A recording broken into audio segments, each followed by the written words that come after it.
नमस्कार दोस्तों, कैसे हैं आप लोग। उम्मीद है बहुत अच्छे से होंगे। एक हमारे INTV करंट अफेयर्स के नए एपिसोड में, आज के एपिसोड में आपका स्वागत है। हम लोग आज के विषय, आज कौन कौन से हमारे लिए प्रमुख खबरें हैं और परीक्षाओं में कौन कौन से प्रश्न उन खबरों से बन सकते हैं, उन बिंदुओं पर हम लोग विचार करेंगे। आइए हम लोग एक एक करके खबरों को देखते हैं और उससे बनने वाले प्रश्नों को भी हम लोग समझने की कोशिश करेंगे। ठीक है, आइए शुरू करते हैं। आज जो प्रमुख खबरें हैं वो है, भारत खरीदेगा 9 रिटायर्ड जगुआर लड़ाकू विमान। प्रधानमंत्री मोदी और राष्ट्रपति मुर्मू ने उड़ीसा के में 47,600 करोड़ की परियोजनाओं का शुभारंभ किया। भारत में विदेशी विश्वविद्यालयों के कैंपस स्थापित करने की यूजीसी पहल हुई है। ठीक है, इसके अलावा भारत करेगा ब्रिक्स राष्ट्रीय सुरक्षा सलाहकारों की बैठक की मेजबानी। प्रधानमंत्री जारी करेंगे पीएम किसान की 23वीं किस्त। और कुडनकुलम परमाणु परियोजना की यूनिट 5 में रिएक्टर प्रेशर वेसल स्थापित किया गया। ये हमारे आज के खबर हैं, जिनको हम लोग डिटेल में पढ़ेंगे भी, और इनसे बनने वाले प्रश्न जो आगामी परीक्षाओं में पूछे जा सकते हैं करंट अफेयर्स के अंदर, उसको भी हम लोग देखने की कोशिश करेंगे। चलिए ठीक है, हम लोग स्टार्ट करते हैं। पहले खबर की तरफ बढ़ते हैं। पहली खबर क्या है? पहली खबर है,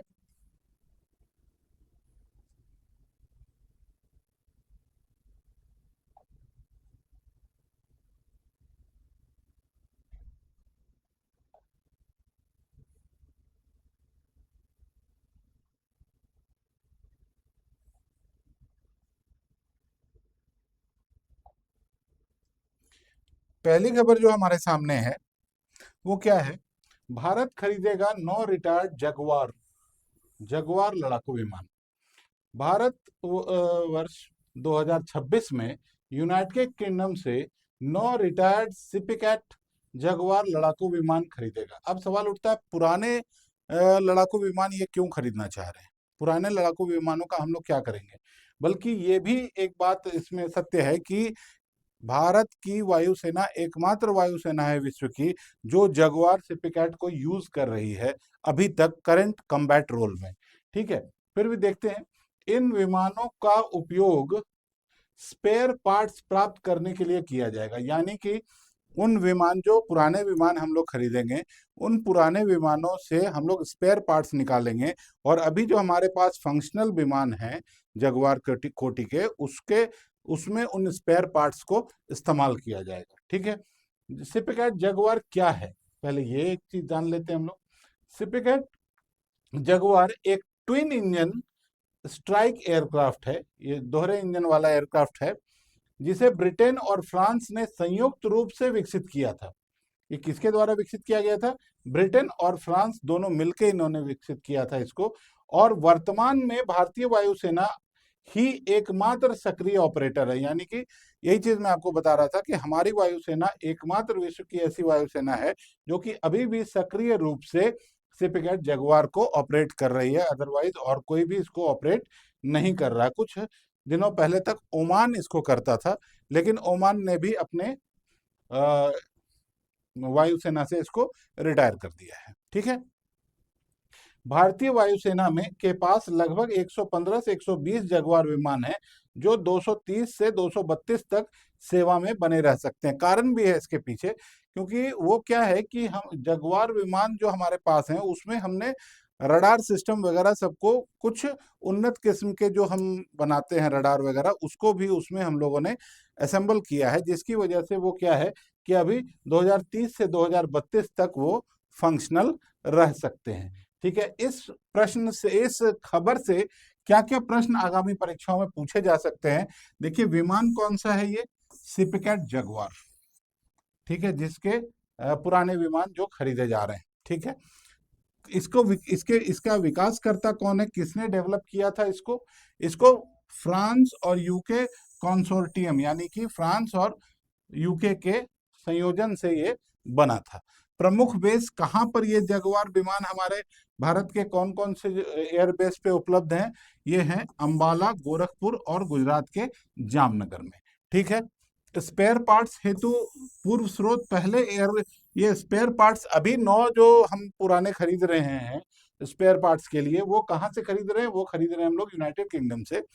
लेकिन इसके पहले, यूनाइटेड किंगडम से पहले, हम लोग जो स्पेयर पार्ट्स खरीदा करते थे वो खरीदा करते थे फ्रांस से और ओमान से। मैंने आपको बताया था कि ओमान भी इसका उपयोग करता था, लेकिन अब उसने भी रिटायर कर दिया है। तो उनके पास जो पुराने विमान हैं वो भी हम लोग खरीदे हैं 2025 में, और 2018 में एक बार और पुराने जगुआर विमानों को हमने खरीदा था, वो खरीदा था हमने फ्रांस से। ठीक है। कौन सी तकनीक, ये जो तकनीक ये बहुत इंपॉर्टेंट है, वेरी वेरी इंपॉर्टेंट। कौन सी तकनीक?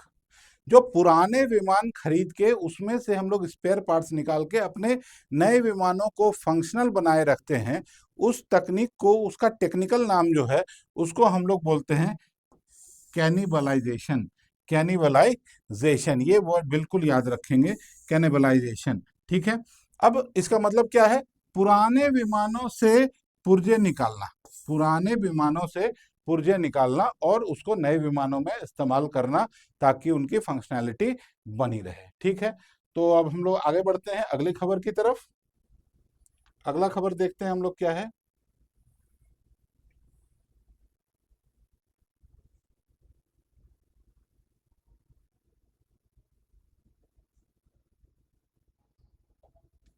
अगली खबर जो है वो कहता है, प्रधानमंत्री मोदी और राष्ट्रपति मुर्मू ने ओडिशा में 47,600 करोड़ की परियोजनाओं का शुभारंभ किया। क्या है ये खबर? क्या है? 20 जून 2026 को माननीय प्रधानमंत्री नरेंद्र मोदी और माननीय राष्ट्रपति द्रौपदी मुर्मू ने ओडिशा में 47,600 करोड़ से अधिक की विकास परियोजनाओं का उद्घाटन एवं शिलान्यास किया है। ठीक है। प्रमुख परियोजनाएं उसमें से कौन कौन से हैं? ये ध्यान रखेंगे हम लोग कि इन्होंने किया है, उड़ीसा में किया है। 47,600 करोड़ का प्रोजेक्ट है ये टोटल। और इसके अंदर कौन कौन से महत्वपूर्ण परियोजनाएं हमारे आ रहे हैं? पहला है 600 मेगावाट पावर ऊपर ऊपर इंद्रावती पंप्ड स्टोरेज प्रोजेक्ट, एक है। दूसरा है IB thermal power station stage 2 का एक्सटेंशन। ठीक है।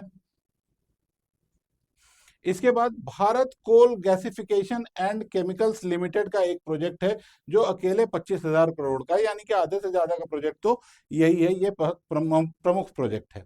और एक है जाखपुरा जयपुर क्योंझर रोड, बैतरनी रोड, हिंडोल और हिंडोल रोड, मेरा मंडी मंडली सेक्शन।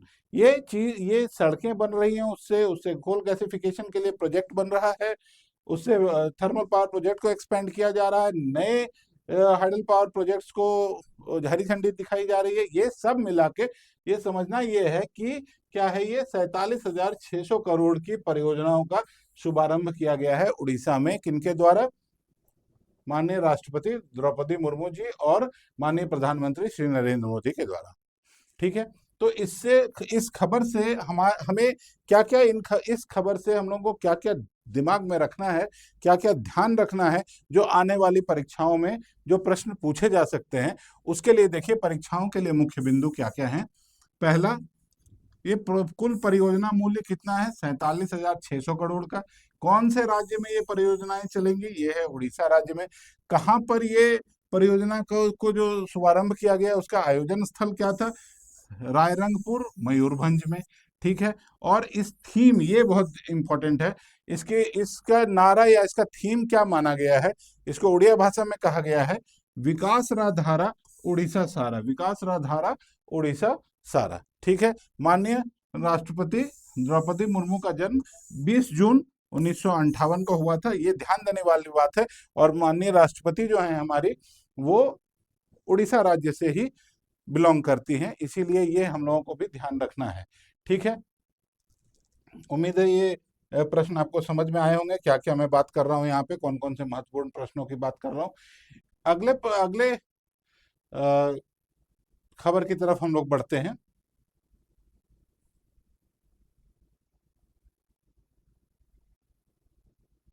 अगली खबर जो आ रही है हमारे सामने, वो है भारत में विदेशी विश्वविद्यालयों के कैंपस स्थापित करने की यूजीसी की पहल। यानी कि यूजीसी जो है हमारे यहाँ, जो यूनिवर्सिटीज को कंट्रोल करने के लिए एक संवैधानिक संस्था है, उसने क्या किया है, विदेशी विश्वविद्यालयों को अपने भारत देश में कैंपस स्थापित करने की एक पहल की है। ठीक है, क्या उन्होंने कहा है, यूजीसी के 2023 विनियमों के तहत अब तक 5 विदेशी विश्वविद्यालयों को भारत में भौतिक कैंपस यानी कि फिजिकल कैंपस, जो ऑनलाइन कैंपस की बात, ऑनलाइन कैंपस तो पहले भी चल रहे थे, अभी क्या है, भौतिक कैंपस की बात हो रही है, यानी कि फिजिकल कैंपस स्थापित करने की अनुमति मिली है। ठीक है, 5 को मिला है। कौन कौन से वो 5 हैं, ये भी हम लोग देखेंगे। ठीक है, अब क्या है, यूजीसी ने 8 नवंबर 2023 को विदेशी उच्च शिक्षण संस्थानों को भारत में शाखा परिसर स्थापित करने की अनुमति देने वाले नियम जारी किए थे। याद रखिएगा, ये कब लागू हुए थे, ये 8 नवंबर 2023 को लागू हुए थे। ठीक है, ये याद रखना है आपको, 2023 8 नवंबर एक चीज है। और कौन कौन से 5 विश्वविद्यालयों को अभी मान्यता मिली है, परमिशन मिला है यहाँ पे फिजिकल कैंपस स्टैब्लिश करने का, वो कौन कौन से हैं, University of Southampton, University of Liverpool, University of Bristol, University of New York और University of New South Wales. ये जो चारों हैं, शुरू के 4, ये सारे यूके के हैं, यानी कि यूनाइटेड किंगडम, यानी कि इंग्लैंड के हैं। और 5वां जो है वो ऑस्ट्रेलिया का है। ये ध्यान रखना है, यही 5 अभी स्वीकृत विश्वविद्यालय हैं जिनको की अनुमति मिली है फिजिकल कैंपस बनाने की। परीक्षा के लिए कौन कौन से इंपॉर्टेंट बिंदु हैं, कौन सी नियामक संस्था ने ये पहल की है, उसका नाम है यूजीसी। किस अधिनियम के तहत किया गया है, यूजीसी एक्ट 1956 के तहत इसकी स्थापना की गई थी।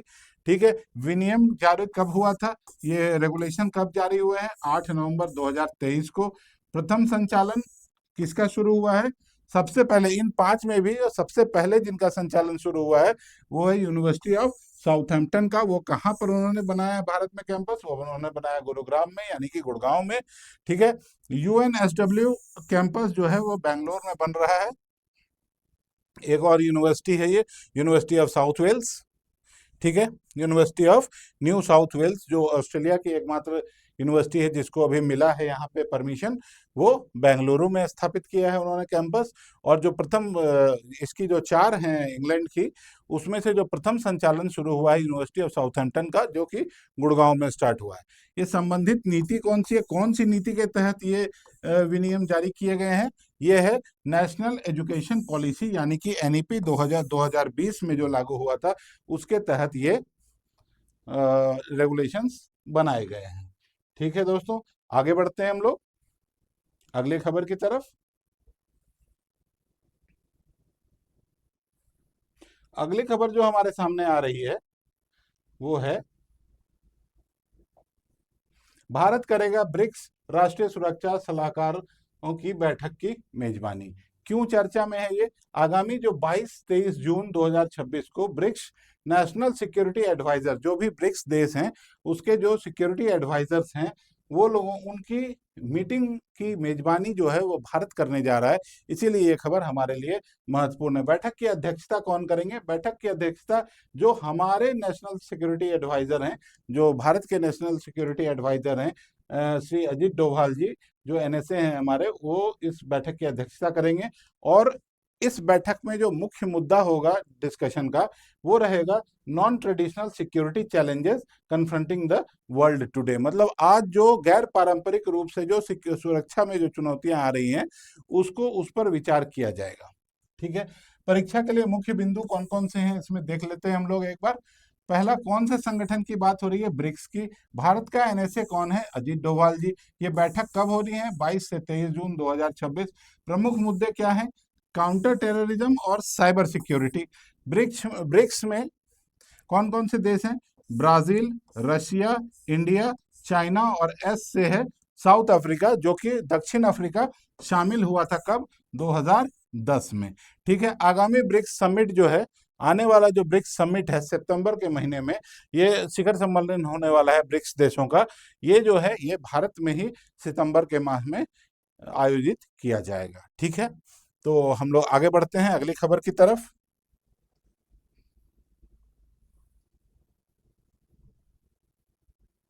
प्रधानमंत्री जारी करेंगे पीएम किसान की 23वीं किस्त।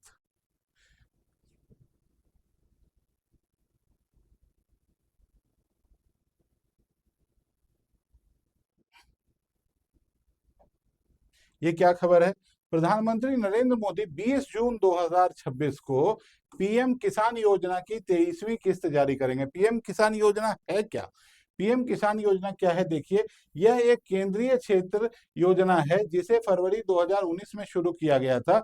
इसके तहत क्या होता है, योग्य किसान परिवारों को प्रतिवर्ष 6,000 रुपए की सहायता 3 समान किस्तों में प्रदान की जाती है, यानी कि 2-2 हजार की 3 किस्तों में योग्य किसान परिवारों को प्रतिवर्ष दी जाती है फसल के लिए। ठीक है, तो ये योजना, इस योजना का नाम क्या है? पीएम किसान योजना। ये कब शुरू हुई थी, ये तारीख याद रखना है हम लोगों को, क्योंकि पीएम किसान योजना अभी न्यूज में है, इसीलिए उसके प्रारंभ की तिथि याद रखनी है हम लोगों को। वो है, कब है? वो है फरवरी 2019 में। 23वीं किस्त कितनी राशि है? 23वीं किस्त में 18,880 करोड़ है। लाभार्थी कितने हैं इसमें? 9.44 करोड़ किसान हैं। प्रति किस्त की राशि कितनी दी जाती है? 2,000 रुपए। और वार्षिक सहायता कितनी?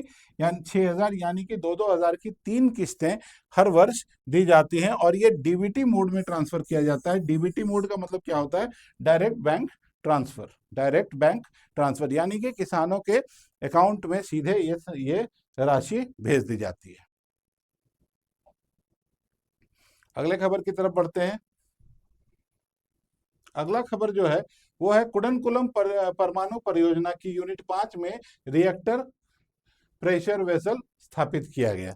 ठीक है, देखिए, एनपीसीआईएल जो है हमारा, nuclear power corporation of India limited, ने तमिलनाडु स्थित कुडनकुलम परमाणु ऊर्जा परियोजना की यूनिट 5 में रिएक्टर प्रेशर वेसल यानी कि आरपीवी जिसको कहते हैं, उसकी स्थापना पूरी कर ली है। आरपीवी क्या होता है भाइयों? ये देखिए, यह परमाणु रिएक्टर का मुख्य दबाव पात्र होता है जिसमें रिएक्टर की कोर स्थित होता है और नियंत्रित नाभिकीय विखंडन यानी कि न्यूक्लियर फिशन जिसमें होता है, उसी रिएक्टर को हम लोग बोलते हैं रिएक्टर प्रेशर वेसल।